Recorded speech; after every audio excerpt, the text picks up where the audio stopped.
શિવ મહાપુરાણમાંથી ભગવાન શંકરના નામની મહિમા વિશે ચર્ચા ચાલે છે. તો એમ કહે છે કે હે મુનિ, જેનો શિવ નામ જપની અંદર વિશ્વાસ છે, એના દ્વારા આચરિત નાના પ્રકારના અલગ અલગ પ્રકારના ધર્મ તત્કાળ ફળ દેવા માટે ઉત્સુક બની જાય છે. આનો બહુ ગૂઢ અર્થ થાય છે અને દિવ્ય અર્થ થાય છે. માની લ્યો હું ગૌ સેવા કરું છું, બરોબર, ગૌ સેવા કરું છું, તો ગૌ સેવા સાથે જો હું શિવ કે કોઈ ભગવાનના નામનો ઉચ્ચારણ કરતો હોઈશ તો એ સેવા ઝડપથી ફળ દેવા માટે ઉત્સુક બની જશે. પણ માની લ્યો તમે ગૌ સેવા કરો છો પણ ભગવાનના નામમાં પ્રેમ નથી, તો એ ગૌ સેવા ફળ તો આપશે પણ લાંબા ગાળે આપશે. પણ અહીંયા એમ કહે કે ભગવાનના નામ સાથે કોઈ પણ સત્કર્મ કરવામાં આવે કે ધર્મનું પાલન કરવામાં આવે તો એ તત્કાળ ફળ દેવા વાળું બને છે. નિશ્ચિત તત્કાળ ફળ આપે છે, એમાં કોઈ એટલે કોઈ શંકા નથી. પછી ગૌ સેવા હોય તો ભલે સમાજ સેવા, દેશ સેવા, જે તમે સેવા કરતા હોય, પણ જો એમાં ભગવાનનું નામ નહીં હોય તો એ તમને તત્કાળ ફળ દેવા વાળું નહીં બને. અને ભગવાનનું નામ હશે તો બહુ ઝડપથી તમને એ ફળ મળી જશે. મતલબ એ સેવાનું ફળ ભક્તિ તરત જ મળી જશે. પછી સંત સેવા હોય, સાધુ સેવા હોય, કોઈ પણ પ્રકારનું તમારું ધાર્મિક કાર્ય હોય, એ કાર્ય તત્કાળ ફળ ત્યારે જ આપશે ત્યારે એમાં ભગવાનનું નામ હશે. નામ વગર તત્કાળ ફળ નથી આપતું, લાંબા ગાળે ફળ આપે છે. અમારા રમેશ બાબાના ગુરુ છે પ્રિયાશરણ બાબા, અને પ્રિયાશરણ બાબાના ગુરુ હતા પંડિત રામકૃષ્ણદાસ બાબા.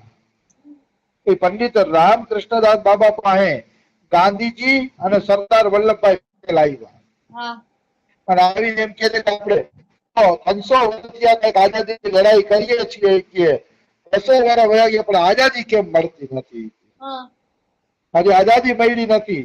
ત્યારે એ પંડિત રામકૃષ્ણદાસ બાબા એમ જ કીધું, કોઈ પણ લડાઈમાં ભગવાનનું નામ હોય ને ત્યારે સફળ થાય છે. ભગવાનનું નામ નથી હોતું તો એ લડાઈ સફળ થતી નથી.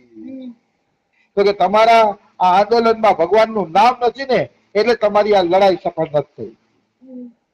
પછી ગાંધીજીએ રઘુપતિ રાઘવ રાજારામ એ ધૂન ચાલુ કરી, એના 5 વર્ષ પછી આઝાદી મળી ગઈ. 5-7 વર્ષ પછી તરત જ આઝાદી મળી ગઈ. કહેવાનો ભાવ છે ભગવાનના નામથી તમારી બધી સાધનાઓ ફળીભૂત થાય છે, અને ભગવાનનું નામ નથી તો સાધનાઓ ફળીભૂત થતી નથી, અથવા તો ફળીભૂત થાય છે તો લાંબો સમય લાગી જાય છે. એટલે ઈશ્વરનું સ્મરણ તો પેલા હોવું જોઈએ. એના સ્મરણ વગર કોઈ સાધના સફળ થતી નથી. અને પછી તો નામ મહિમાની હદ જ થઈ ગઈ. છેલ્લી કક્ષાનો શ્લોક નામ મહિમાનો કે જે महर्षि भगवान शिव के नाम से जितने पाप नष्ट होते हैं उतने पाप मनुष्य इस भूतल पर कर भी नहीं सकता. આ તો માની હદ જ કરી નાખી. મતલબ એક શિવ નામની અંદર એટલા પાપ બાળવાની શક્તિ છે કે કોઈ મનુષ્ય આખી જિંદગી પાપ કરે તો એટલા પાપ ના કરી શકે. એટલી એક શિવ નામની અંદર પાપ બાળવાની શક્તિ છે. જો હવે આમાં થોડોક સત્સંગ કરીએ ને કે ભાઈ આટલી મહિમા છે તો દેખાતી કેમ નથી. જ્ઞાન માર્ગ વાળાઓને એમ થાય છે કે ભાઈ નામની સાથે જ્ઞાનનું ચિંતન હોવું હોય તો સારું. જ્ઞાન માર્ગી એમ વિચારે છે કે ખાલી નામ લેવાથી કઈ વળતું નથી, એ તો ક્રિયા થઈ. તમે જ્ઞાન હોવું જોઈએ. તમે અસાર સંસારને પકડી રાખ્યો છોડવાનું હોય ત્યારે ભગવત પ્રાપ્તિ થાય. તો મત એનો પણ સાચો છે. નામની સાથે સાથે તમારે સંસારની આસક્તિઓને પણ છોડતી જવી પડશે. જો એ છોડતા જાશો તો બહુ ઝડપથી નામ ફળ આપી દેશે. નહીતર નામ જપતા જપતા અંતઃકરણ ચોખ્ખું થશે, અને અંતઃકરણ ચોખ્ખું થશે ત્યારે ખબર પડશે કે મને સંસારની આસક્તિ ભગવાનની પ્રાપ્તિમાં બાધક છે, ખબર પડશે અને પછી છૂટશે તમારી. પણ જ્ઞાન માર્ગી પણ સાચા છે. થોડુંક ચિંતન પણ નામ સાથે હોવું જોઈએ, પછી 10 નામ અપરાધથી બચવું જોઈએ, એવી 2-3 વસ્તુ ધ્યાન રાખવી પડે છે, ત્યારે જીવને પૂરું ફળ મળે છે. જો એક ભક્તમાલની અંદર દ્રષ્ટાંત આવે છે ને બહુ સુંદર મજાનું દ્રષ્ટાંત છે. એક સરસ મજાનો ભલો ભોળો શિષ્ય હતો. એ ભલા ભોળા શિષ્યને એના ગુરુએ કીધું કે બેટા તું રામ રામ કરજે, રામ નામ તારો ઉદ્ધાર કરી દેશે. તો કે જી ગુરુજી તમે કહી દીધું એટલે ફાઇનલ, હું રામ રામ કઈ રાખીશ. એટલે એ ભાઈ રામ રામ કઈ રાખે, રામના નામનો જપ કરે. હવે ભાઈનું એવું કે રામના નામનો જપ કરતો કરતો એકવાર હાઈલો જતો હતો ને, તો એક પોપટ પાંજરામાં પુરાયેલો હતો, અને એ પોપટ પણ રામ રામ રામ એમ બોલતો હતો. એટલે આ જઈને કીધું કે તું રામ નામ જપો શીખીએ, પોપટ ને કહે છે. તો પોપટ કે હા હું રામ રામ જપું છું કે, અને તમે રામ રામ જપો છો? ઓલો કે હા. તો પોપટ કે તમે શું કામ રામ નામ જપો છો? તો કે મારા ગુરુજીએ કીધું છે કે રામ રામ જપવાથી છે ને ભવસાગરની જેલમાંથી મનુષ્ય છૂટી જાય છે. તો ઓલો પિંજરોનો પોપટ કે તમારા ગુરુ છે ને ખોટા છે. તો કે કેમ મારા ગુરુ ખોટા છે, એવું કેમ બોલે શીખીએ? તો કે હું આ પાંજરામાં કેટલાય વર્ષો ત્યાં રામ રામ કરું છું, આ પાંજરામાંથી બહાર નથી નીકળી ગયો, તો તમે ભવસાગરની જેલમાં કેવી રીતે બહાર નીકળશો? હું તો હજી પાંજરામાંથી બહાર નથી નીકળ્યો. ઓલા ચેલાને વાત લાગી ગઈ કે ભાઈ વાત તો સાચી છે, હજી આ પાંજરામાંથી બહાર નથી નીકળ્યો તો હું કઈ રીતે ભવસાગરની જેલમાંથી બહાર નીકળીશ?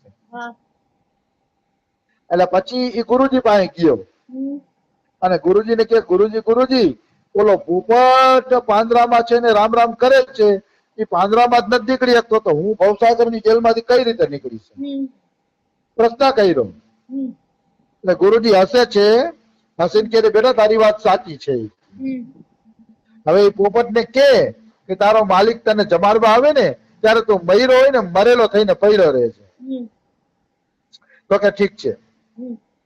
પછી ઓલો ચેલો સમજાય આવ્યો પોપટ ને, એટલે ઓલો માલિક પોપટ ને ખવડાવવા માટે આવ્યો ને, એટલે પોપટ ઊંધો થઈને પડી ગયો, જાણે મરી ગયો હોય એ રીતે. એટલે માલિક ને એમ થયું લે આ પોપટ ને શું થઈ ગયું, જરાક જોવ તો ખરા. એટલે એને તરત જ પિંજરું ખોલ્યું. પિંજરું ખોલીને જોયું કે પોપટ ને કઈ થઈ તો નથી ને, જોયું ત્યાં પોપટ ઉડી ગયો. આકાશમાં કરતો પોપટ ઉડી ગયો, અને ઉડતા ઉડતા પોપટ બોલે છે કે રામ રામ જપવાથી મુક્તિ અવશ્ય થાય છે, પણ ચાવી ગુરુના હાથમાં છે, યુક્તિ ગુરુના હાથમાં છે. પોપટ એવું બોલતો ગયો. આનો અર્થ શું થયો? આનો અર્થ એ થયો કે અહીંયા જે શિવ નામની મહિમા આપી કે એક શિવ નામ જપવાથી એટલું પુણ્ય થાય છે કેટલા પાપ જીવ કરી શકતો નથી. પણ આ શિવ નામનું ફળ તમને ક્યારે દેખાશે? તો કે ગુરુ તમને યુક્તિ બતાવશે, અને ગુરુની યુક્તિ ઉપર હાલશો ત્યારે ફળ બતાવશે. અને ગુરુની યુક્તિ શું છે? પેલા તો 10 નામ અપરાધથી તમે ભાગો. સંતોની નિંદા, ભગવાનમાં ભેદ કરવો, નામજપની મહિમા પર વિશ્વાસ ન કરવો, નામના બળ ઉપર પાપ કરવું, આ જે અપરાધો છે એ 10 નામ અપરાધમાંથી તમે બચી જાઓ અને સંસારની આસક્તિ છોડીને નામ કરો તો જોજો એક જ જન્મમાં તમને ફળ દેખાશે. એટલે એ યુક્તિ તમારે ગુરુ પાસે શીખવી પડશે. ગુરુ પાસે યુક્તિ શીખ્યા વગર નામ પૂરેપૂરું ફળ આપતું નથી. એટલે ઓલો પોપટ બિલકુલ સાચું બોલી ગયો, કારણ કે પોપટને યુક્તિ ગુરુએ બતાવી કે તું મરેલો બની જા, મતલબ સંસારમાં મરેલા જેવું બની જવાનું છે. આ જીવ સંસારના કામનો રહેવો જોઈએ નહીં. સંસારના કામના રહી તો ભજનમાં ડખો થાય. એનો અર્થ એવો નથી કે આપણે કર્તવ્ય કર્મ નહીં કરવાના, જે આપણા ફરજમાં આવે એ કરવાનું, પણ એનાથી વધુ જે ફાલતુ કામ છે ફાલતુ કામમાં બને ત્યાં સુધી ધ્યાન ન દેવું જોઈએ, ભજન કરવું જોઈએ. બાકી આપણા કર્તવ્યમાં આવે એ કર્મ કરવા જોઈએ. તો કહેવાનો શું છે? ચાવી ગુરુના હાથમાં છે. ગુરુ તમને કહેશે કે કઈ રીતે તમે ભવસાગર માંથી મુક્ત થશો. પછી નામ જપશો તો વાંધો નહીં આવે. પછી કહે કે જે શિવ નામ રૂપી નૌકા ઉપર બેસી ગયા છે એ સંસાર સમુદ્રને પાર કરી લે છે, અને જન્મ મરણનું આ જે વૃક્ષ છે એ વૃક્ષના મૂળિયેથી કપાઈ જાય છે. મતલબ આ સંસાર એક જન્મ મરણ નું વૃક્ષ છે અને એ વૃક્ષને મૂળિયેથી કાપવું હોય તો ભગવાનના નામની કુવાડી જોશે. જેમ આપણે કુવાડીથી વૃક્ષને મૂળિયેથી કાપી નાખીએ છીએ એમ ભગવાનના નામના જપ દ્વારા જો આપણે પાપોને મૂળિયેથી કાપી નાખી તો અવશ્ય શિવજીના ધામમાં પહોંચી જશે નિશ્ચિત. એટલે શિવ નામ એક કુવાડી છે. ભગવાનનું નામ કોઈ સાધારણ વસ્તુ નથી, એક કુવાડી છે અને એ કુવાડી દ્વારા ધીરે ધીરે તમે સંસારનો નાશ કરી શકો છો અને પાપોનો નાશ કરી શકો છો. સંસારનો નાશ એટલે આસક્તિનો નાશ હો, સંસારનો બીજો નાશ નહીં. અને તમારા પાપને કાપવા માટે તો ભગવાનનું નામ મોટામાં મોટી કુવાડી છે, એમાં કોઈ એટલે કોઈ શંકા નથી. પછી કે જે પાપ રૂપી દાવાનળથી પીડિત છે એને શિવ નામ રૂપી અમૃતનું પાન કરવું છે. એટલે માની લ્યો કોઈને એસિડિટી થઈ હોય, એસિડિટી થાય ને એટલે એના છાતીમાં ગરમ ગરમ શેરડા પડે, ગરમ ગરમ તીખા ઓડકાર આવે ને એસિડિટી કહેવાય. તો શું કરવું પડશે? તો કે ઈનો જેવું કઈક ઠંડુ પીવું પડશે. ઈનો જેવું ઠંડુ પીએ ને એટલે ધીરે ધીરે એસિડિટી બેસી જાય. એવી રીતે પાપ રૂપી દાવાનળ જો તમને હળગાવતો હોય, પાપ રૂપી દાવાનળ તમને પીડા આપતો હોય તો શિવ નામ જપ રૂપી તમે ઈનો પીવો, શિવ નામ જપો તો એ અમૃત બરાબર છે, તમને તરત જ ઠંડક આપશે.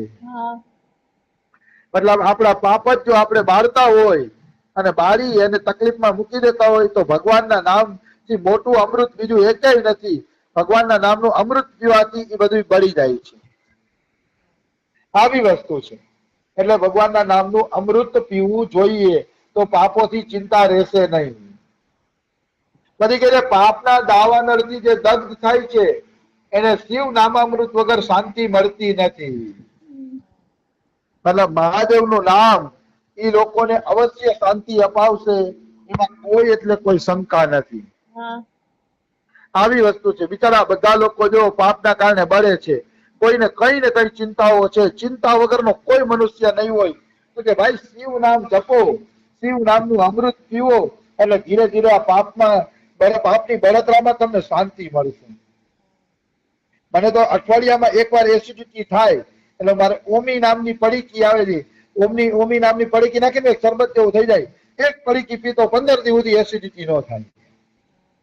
એમ મને એવું લાગે છે કે ભગવાનનું નામે એવું છે કે જો પાપ તમને બાળતા હોય, ચિંતા ઉપાધિ આવી પડી હોય તો સાચા હૃદયથી ભગવાનનું નામ લેવામાં આવે અવશ્ય ઠંડક કરી દેશે.